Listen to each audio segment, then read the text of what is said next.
இது சம்பைப்பட்டினம்.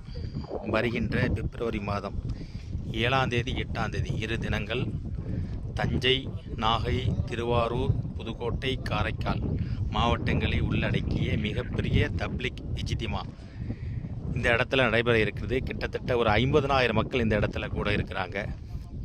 இந்த இஜ்திமா வெற்றி பெறுவதற்கு அனைத்து மக்களும் துவாய் செய்ய வேண்டும் என்று கேட்டுக்கொள்கிறேன். அதன் வேலையை தான் பார்க்குறீங்க. இந்த பந்தல் அமைக்கும் பணி நடந்துக்கிட்டு இருக்கு. கரூரை சேர்ந்த பந்தல் அமைக்கும் பணியாளர்கள் இந்த இடத்துல வேலை பார்த்துக்கிட்டு இருக்காங்க.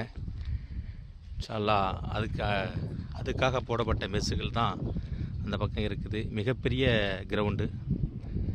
இந்த இடம் மிகப்பெரிய ஒரு இஜ்திமா அந்த இடத்துல நடைபெற இருக்குது. இதில் அனைத்து மக்களும் கலந்து கொள்வதற்கான ஒரு வழியை அல்லாஹ் ஏற்படுத்தி தர வேண்டும் என்று கேட்டுக்கொண்டு இந்த இஜ்திமா வெற்றி பெறுவதற்கு அனைத்து மக்களும் துவா செய்ய வேண்டும் என்று கேட்டுக்கொள்கிறேன்.